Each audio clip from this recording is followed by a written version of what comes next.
El cambio es la educación y la educación es el cambio. Ahí está la base de todo lo que nos va a ocurrir, nos está ocurriendo. Ahora, la gran pregunta es, ¿está la educación actual adecuada a los cambios y al gran cambio con mayúscula que estamos viviendo?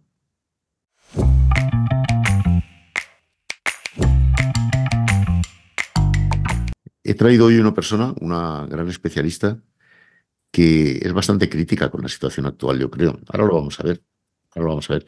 Se llama Sonia Díez. Sonia Díez, bueno, es máster en distintas universidades. Entre otras, ha pasado por Harvard varias veces. Tiene una titulación en Harvard que no está mal. Pero bueno, Málaga, eh, ha estado en el Consejo Científico del Programa de las Naciones Unidas para la Formación en Málaga, UNITAR CIFAL. No sé si sigue, ahora se lo preguntaremos. Es autora de un libro que se llama Educación y de un programa que es un libro, más que un libro, es un programa de acción en toda regla. Ha sido propietaria y directora de varios colegios, pero ha decidido que no se puede estar involucrado en la tesis y en la praxis al mismo tiempo. Esto nos lo va a explicar ahora. Es un personaje muy curioso, Sonia Díez. Es un personaje muy curioso. Ha estado en el liderazgo, en el top 10, no, en el top 100, en el top 100 de las mujeres más influyentes de España, entre las 25 personas más influyentes en la educación. Sabe de qué habla cuando habla de educación. Hola, Sonia. Hola Fernando, oye, qué buena introducción. Mis hijas suelen decir que soy una personaja. Una personaje, No me sí. habían llamado nunca personaje. A ver, ¿qué es lo que he dicho que no es exacto?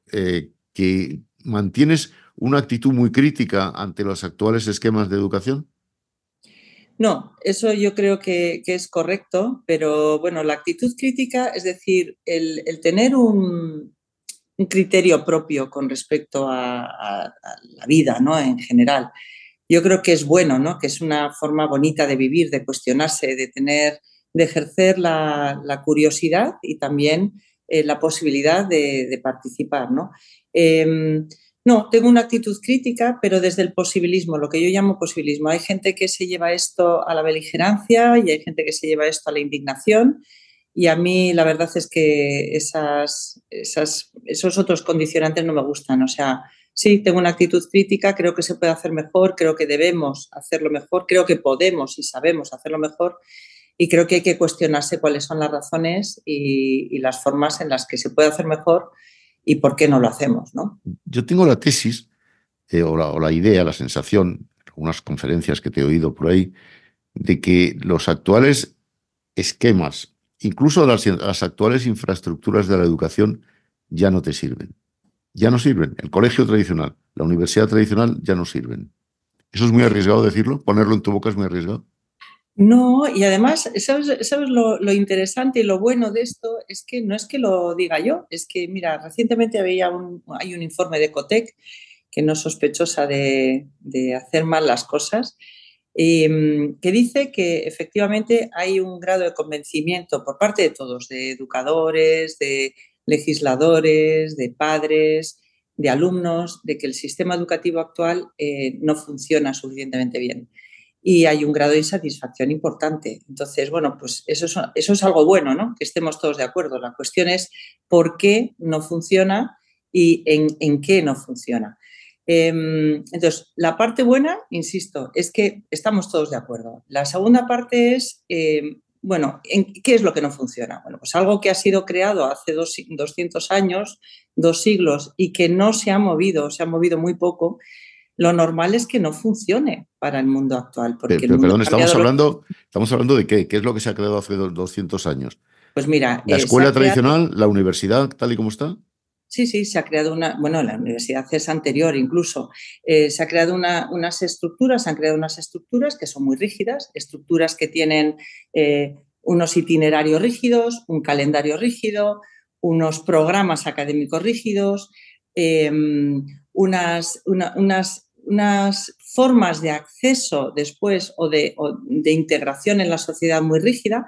Vivíamos para una cultura del reemplazo, había un número determinado de profesiones que luego, en la medida que se iban generando jubilaciones, había que cubrir, y ahora vivimos en un mundo completamente diferente. Entonces, lo normal es que esa estructura se haya quedado obsoleta.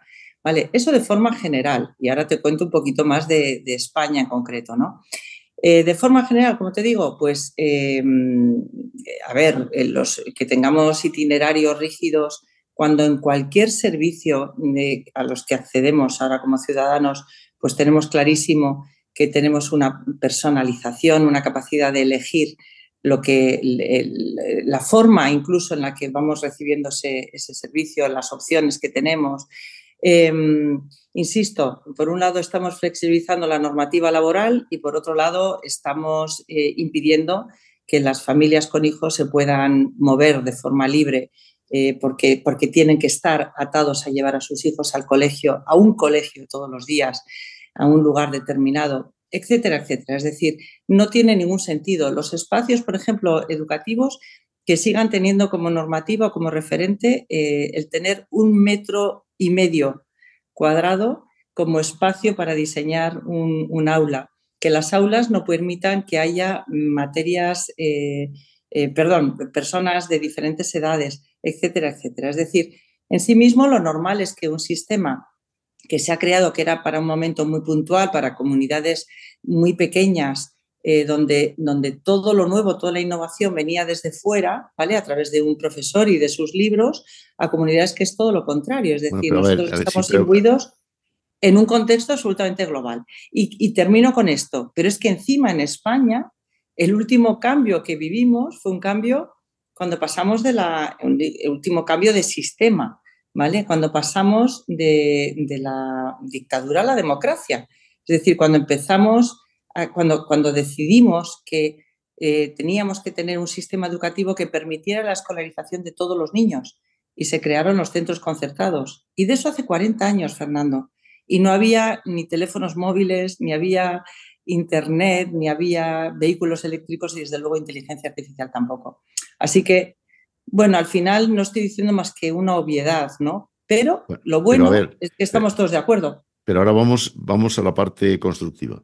Eso sí. Estoy totalmente de acuerdo. Hay que digitalizar nuestra vida, porque en el fondo no está, empezando por la Constitución, que esto es otro tema que está presente en nuestro cambio. Pero, ¿qué hacemos? ¿Por qué sustituimos todo esto? ¿Cómo lo sustituimos? ¿Hay infraestructuras para sustituirlos? ¿Hay profesorado? ¿Hay gente capacitada para sustituirlo? A ver, ¿Hay alumnos que quieren que se sustituya? ¿Hay padres de alumnos que quieren que se sustituya? Bueno, insisto, las encuestas dicen que sí. Las encuestas dicen que el daño que se está generando fíjate que no estoy diciendo avance, que también podríamos hablar, sería muy fácil, pero el daño que se está generando a alumnos que se les tiene en un sistema que no les está dando las soluciones que ellos necesitan y a la sociedad en general es grande. Es decir, cuando miramos las estadísticas del grado de abandono, del deterioro que están sufriendo nuestros alumnos desde el punto de vista psicológico, desde el punto de vista de bienestar emocional y social, es muy alto, es muy elevado. Y lo mismo pasa con los profesores. Con lo cual, dices, ¿hacia dónde vamos? Bueno, tú no puedes cambiar un sistema. Es decir, en España tenemos 8 millones de niños escolarizados en etapas obligatorias y 800.000 profesores, docentes, en esas mismas etapas. No estoy entrando en la parte universitaria. Bueno, pues eso significa que es una población muy grande, que ningún cambio de este tipo sistémico se produce de una sola vez. Al mismo tiempo, y esto es curioso, si lo que necesitamos es un cambio de paradigma, es decir, si lo que necesitamos es cambiar el contexto y el horizonte hacia el que nos dirigimos y hacerlo y caminar todos a la vez, lo curioso es que vivimos una época en la que los cambios de paradigma se están produciendo con una rapidez, con una velocidad que nunca antes se habían producido. Y en gran medida gracias a las pantallas y a las redes y a la capacidad, a la capilaridad que tiene la información en nuestras sociedades. Es decir, ya nadie se cuestiona el no fumar en un espacio público, ya nadie se cuestiona la igualdad de oportunidades y la igualdad salarial entre hombres y mujeres. Ya nadie se cuestiona la posibilidad de que existan parejas del mismo sexo, etcétera, etcétera, etcétera. Es decir, salvo que tú pongas una norma que impida que esa capilaridad, esa flexibilidad se produzca, lo natural lo natural, hablando ahora de sostenibilidad, es que eso se vaya produciendo de forma normalizada. Pero en educación... Pero perdona, ¿a través de qué mecanismos? No, Hablo de educación. ¿A través de qué a través de... mecanismos? Porque ¿qué son los gobiernos los que tienen que cambiar? No, ¿Son las asociaciones de padres las que tienen que cambiar? ¿La sociedad civil, que no existe, por cierto, en España existe muy poco? lo primero que hay que tener es claro el horizonte. Yo recuerdo a Ángel Gabilondo que decía que el horizonte no es un buen lugar para quedar para tomar un café, pero es un buen lugar para caminar unidos, es decir, hacia el que dirigirse. El horizonte tiene que ser el de la flexibilidad. Hay dos principios básicos que cumplen el resto de cosas que suceden a nuestro alrededor, y uno es la flexibilidad y el otro es la personalización.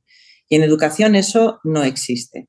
Entonces, para conseguir mayor flexibilidad tiene que haber por lo menos una posibilidad de que la normativa no sancione en contra de esa flexibilidad. Y a partir de ahí, la capacidad que van a tener los profesores, los centros educativos, las instituciones por un lado, pero también los propios alumnos, por un lado de empoderarles para que puedan traer iniciativas y proyectos nuevos, y por otro lado también para que se pueda poner en valor esas iniciativas con mediciones diferentes a las de estrictamente el resultado académico, será mucho mayor. Es decir, ahora mismo cualquier cosa que se desvíe de la medición vamos a llamar medición del impacto en cuanto a rendimiento académico, no tiene ningún sentido, no tiene ningún incentivo. Sin embargo, si tú empiezas a flexibilizar desde el punto de vista de objetivo, ¿no? Empiezas a decir, bueno, vamos a necesitar en las sociedades hacia las que nos dirigimos, en primer lugar, todo el talento que existe en los alumnos. Para poder aprovechar ese talento, tú no puedes estar midiendo a un pez por su capacidad de trepar en un árbol. Tendrás que buscar la forma en la que esas capacidades se puedan medir de manera diferenciada. Eso por un lado. Una vez que tengas claro que tienes que medir capacidades diferenciadas y que cada uno va a poder tener capacidad de mejorar eso que le hace muy diferente a los demás, a partir de ahí tienes que diseñar un currículum que a su vez tiene que permitir que cada uno evolucione en función de esas capacidades. ¿Vale? Con unos mínimos, por supuesto. Tendremos que aprender lenguajes, tendremos que aprender a leer y escribir. Cuando hablo de lenguajes, hablo también de idiomas y hablo de lenguajes matemáticos, etcétera. Pero con una muchísima mayor flexibilidad en cuanto a itinerario académico.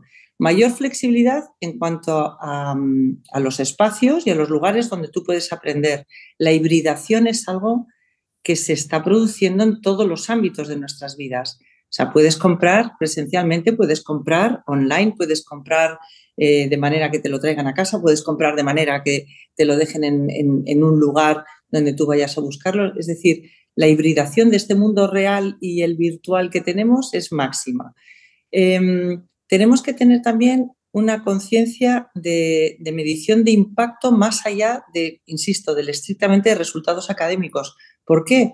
Pues porque en todas las industrias se están midiendo, en todos los sectores se está midiendo el impacto que tu propia actividad tiene, no solamente desde el punto de vista financiero, sino también desde el punto de vista ambiental, social y de buena gobernanza. Espera, Yo estoy convencida. perdona que te Sí, interrumpa el discurso, porque sí. es que aquí lo que me estás diciendo es que la educación del cambio, la educación del futuro, la que tú dices, exige una atención personalizada brutal.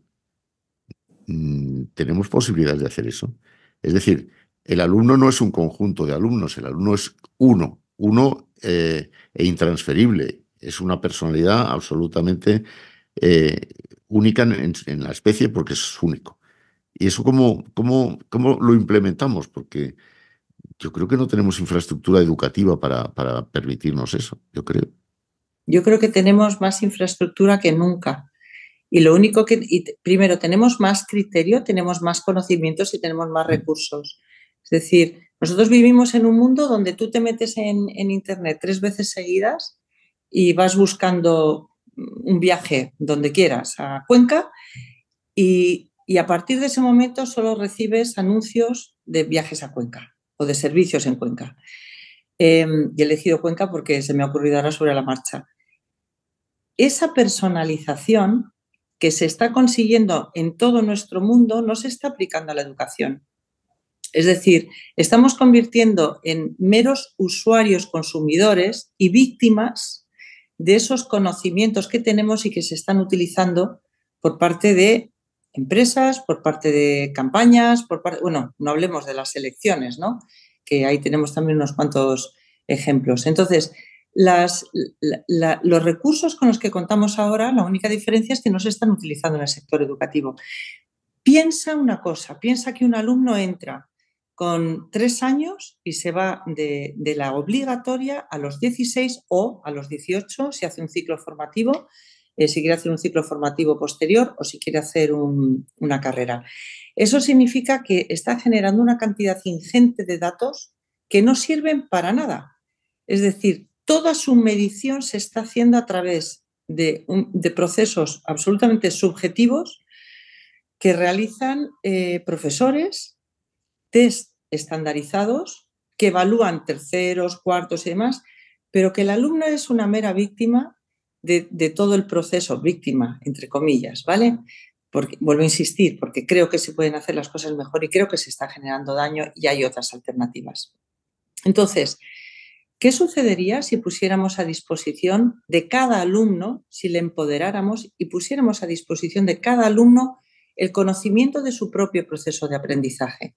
Si esa inteligencia artificial que existe, que está ahí, no los convierte en víctimas de la misma, sino en actores absolutos.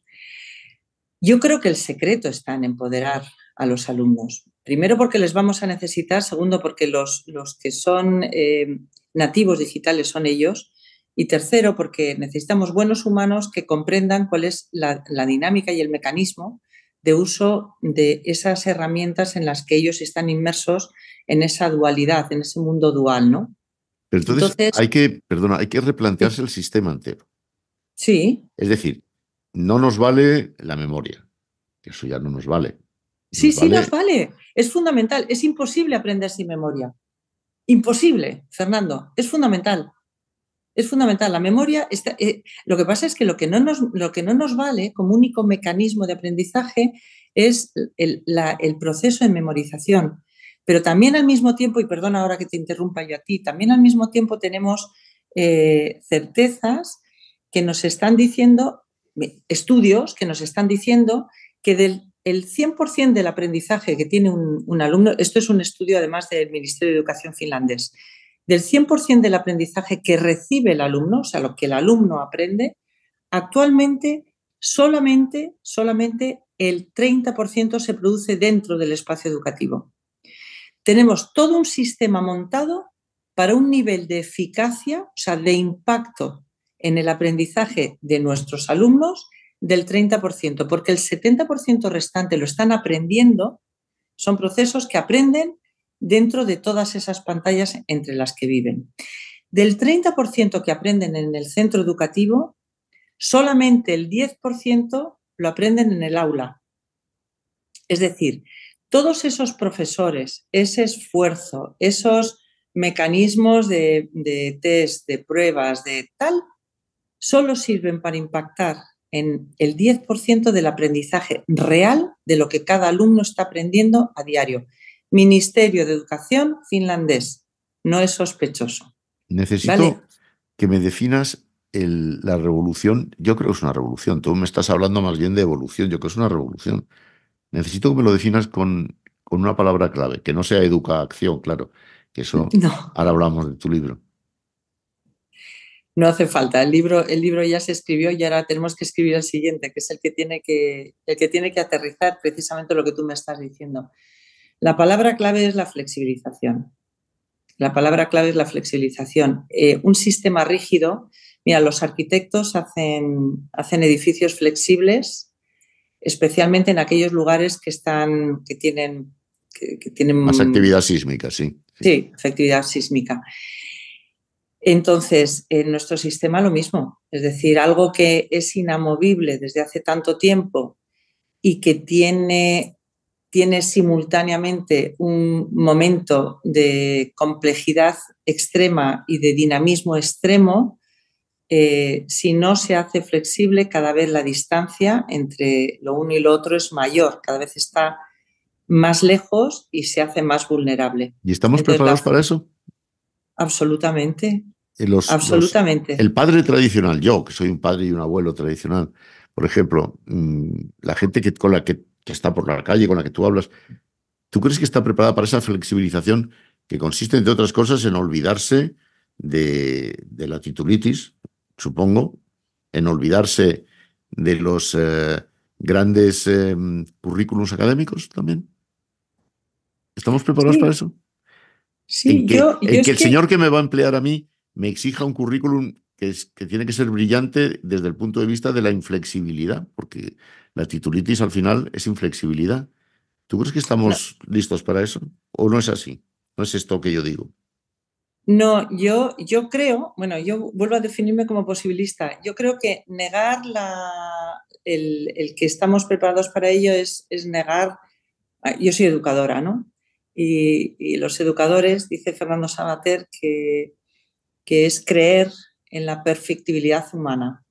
Entonces, yo creo en la perfectibilidad humana. Yo creo que cuando, fíjate, y por eso empezaba antes diciendo, ¿no? Que estamos todos de acuerdo que este sistema no funciona, que cuando los seres humanos nos hemos tenido que enfrentar a situaciones que simplemente son de mayor calado o de mayor necesidad, otra cosa distinta es que nos comportemos de manera acomodaticia o temerosa o con miedo, pero claro que estamos preparados, que no nos venga todo lo que somos capaces de superar.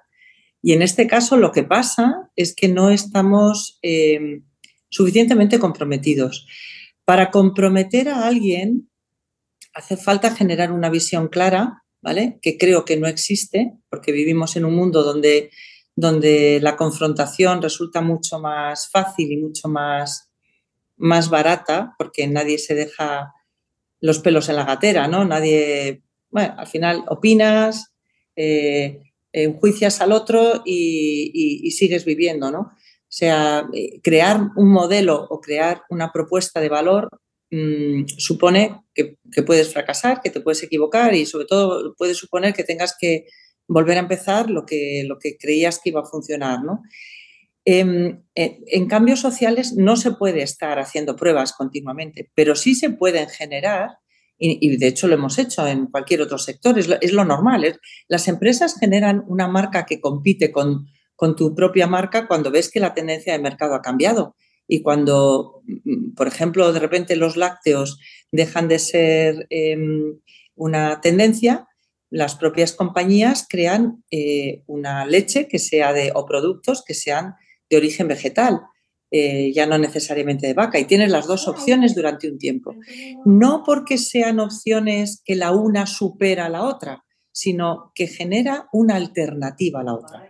Entonces yo creo firmemente que de lo que se trata es de generar esa alternativa dentro del sistema público. Y vuelvo a insistir, creo que en las iniciativas que hemos hecho, muchos, yo también, la primera, y que han estado muy bien hechas, ¿eh? Hay cosas muy bonitas. Tú te puedes meter en internet y puedes ver miles de recursos que son iniciativas que han funcionado y que alumbran pues proyectos de éxito, ¿no? Pero no son replicables. Entonces, solamente se puede hacer algo que realmente pueda cambiar las cosas cuando haya una firme determinación de apoyar esa alternativa desde el sector público. Y habrá durante un tiempo un proceso de transición donde la gente pueda elegir y siempre hay los early adopters que llaman en empresa, ¿no? Los pioneros, los que entusiastamente se suman al carro y que deciden apostar por ello. La ventaja de empezar algo nuevo, pues que durante las primeras etapas, en todo lo nuevo, hay una tutela, un seguimiento, un cariño, una dulzura. También hay errores, pero hay posibilidades reales de hacer las cosas queriendo ¿Cuál es el crecer. primer paso, Sonia? ¿Cuál es el primer paso que tenemos que dar? Aparte de este podcast, que lo haremos muy viral si podemos, para que la gente lo vea y lo entienda y lo adapte y lo acepte. Pero ¿cuál es el primer paso global que tenemos que dar? ¿Convencer a los gobiernos? ¿Tú dices el sector público? Sí, yo creo que ese no sería el primer paso. Yo creo que el primer paso es hacer toda la compilación de evidencias científicas y de recursos que tenemos ya a nuestro alcance para diseñar esa alternativa a la escolarización. No he dicho una alternativa a la escuela, a las escuelas, no he dicho una escuela diferente, he dicho una alternativa a la escolarización. Ya existen en otros lugares modelos de aprendizaje donde se recepcionan todos los recursos que las sociedades en las que vivimos actualmente nos permiten tener para seguir aprendiendo bien, aprendiendo no solamente contenidos, sino aprendiendo a ser buenos humanos, ¿vale? Y aprendiendo en comunidad. Entonces, lo primero que hay que hacer es hacer una propuesta de ese modelo, documentarlo bien, argumentarlo bien y después buscar la adhesión y la puesta en marcha a través de los pactos que sean necesarios y de las iniciativas que sean necesarias y que incluyan también a las empresas y a la iniciativa pública, pero digo privada, pero he dicho también. Entonces, primero poner el foco, ponerse la luz de minero aquí delante, ¿vale? No forzar a nadie a que vea, ni empeñarse en que la gente defienda cosas que no conoce, porque, insisto, llevamos 5 generaciones previas haciendo las cosas de una manera determinada. Entonces, primero hay que argumentarlo, hay que consolidarlo en una hoja de ruta. Esa tiene que ser breve y en eso estamos trabajando en la Cátedra Educación con la Universidad Autónoma de Madrid. Es una cátedra reciente, ¿no? Sí, muy reciente. La hemos presentado hace un mes. Pero bueno, hay gente muy potente, tenemos grandes sabios de nuestros tiempos y necesitamos reemplazo. Y allí a José Antonio Marina y a Federico Mayor también, me parece, ¿no? Que estaban acompañándote. Y estaba algún vicerrector por ahí que yo conozco. En fin, había gente... Bien. Bueno, sí, hay que poner en... Y estábamos nosotros apoyándote también, ¿no? Gracias. Hombre. Hay que poner en comunicación el conocimiento, o sea, las evidencias y el conocimiento empírico, igual que se hace en medicina. Es decir, el conocimiento empírico hay que ponerlo en valor en favor de la parte más pragmática, ¿no? Y eso es lo primero que tenemos que hacer.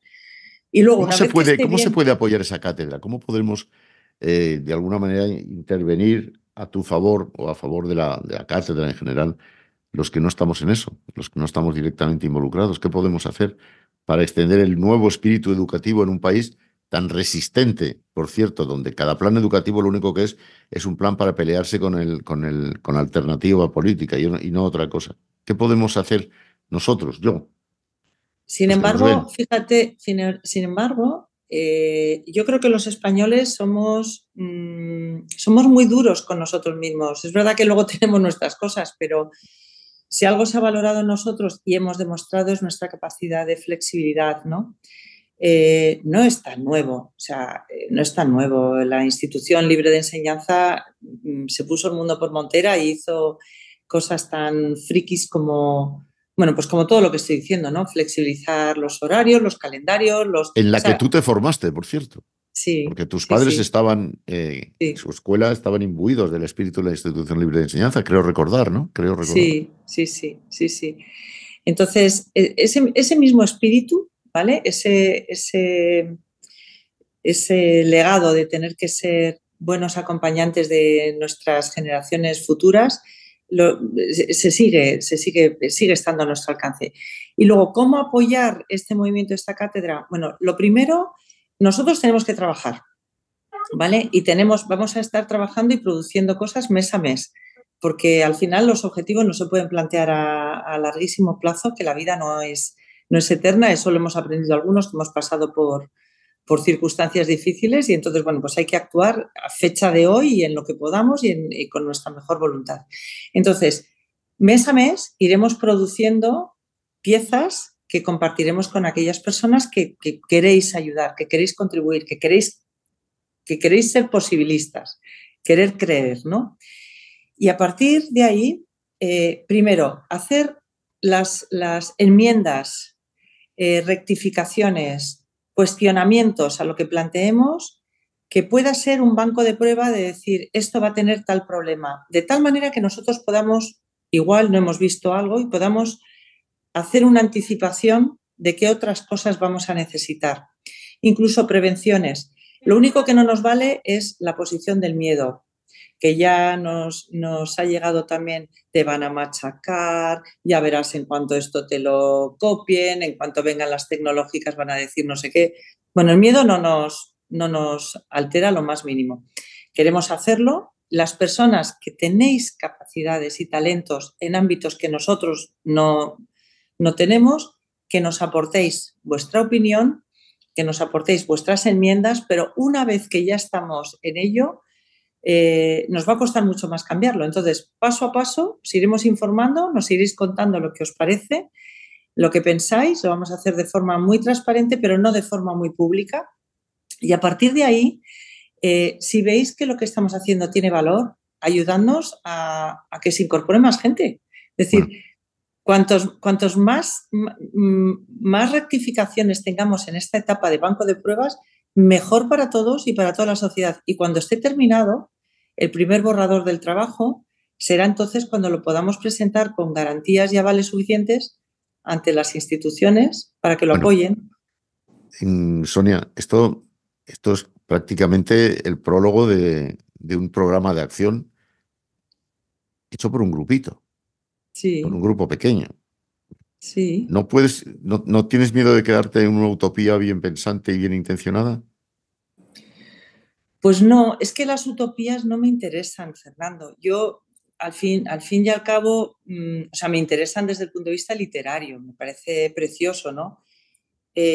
Por eso me gusta hablar del posibilismo, porque yo soy empresaria, en definitiva. Es verdad que también tengo mi parte académica y bueno, intento no decir tonterías, ¿no?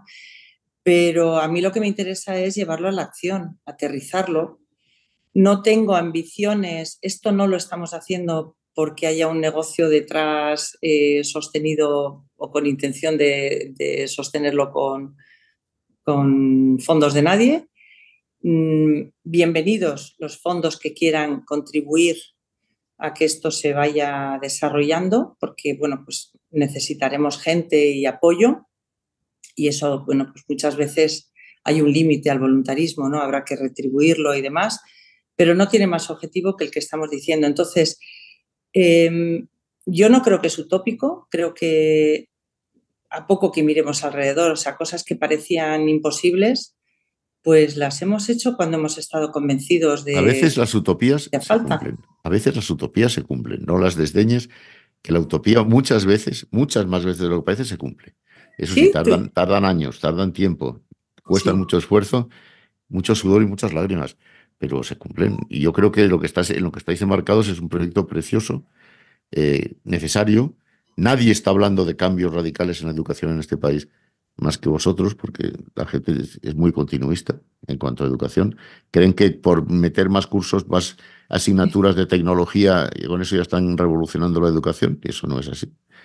Y, en fin, pues, ¿qué quieres que te diga? Que me parece que hay que animaros en este proyecto. Hay que animaros, Yo creo que sinceramente. sí. Yo creo que el legado, mira, vuelvo a insistir, la LODE surgió porque queríamos una oportunidad real para nuestros hijos en aquel momento. Y lo hicimos, ¿vale? Los que lo hicieron para sus hijos, para el cambio y el momento que estaban viviendo. A mí ahora me toca más, me llega más en edad de abuela, más que de madre.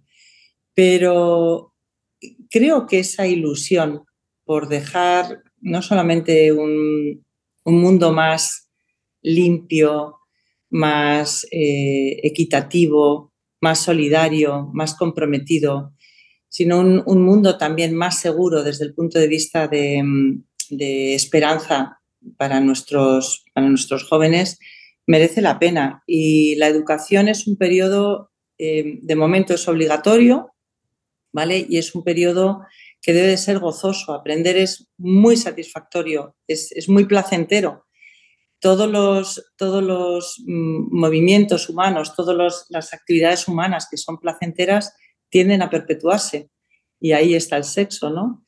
En el momento que le hemos restado, le hemos quitado, lo hemos quitado todo ese placer, porque lo hemos convertido en una industria, porque nos hemos centrado nada más en el producto, en las notas, en el resultado académico, estamos de alguna manera quitando lo que es un Bueno, privilegio me consta que desde lo el punto de estáis, vista. me consta que lo estáis haciendo incluso desde el punto de vista de las infraestructuras.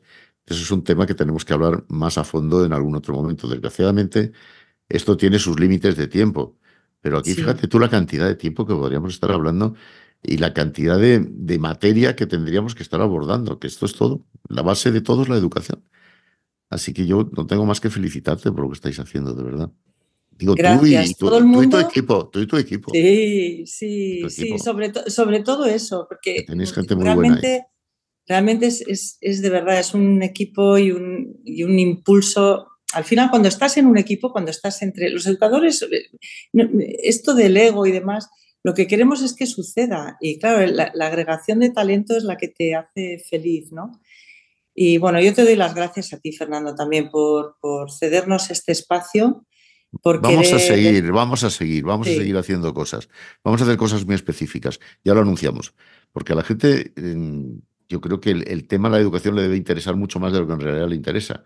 Estamos un poco en las cosas inmediatas y no en las cosas a medio plazo que, en fin, que son las que nos van a cambiar de verdad. Bueno, Sonia, hija, no podemos seguir y lo siento mucho. yo también. Pero no podemos seguir hoy, pero seguiremos. Muchísimas gracias A ti, y hasta pronto. gracias.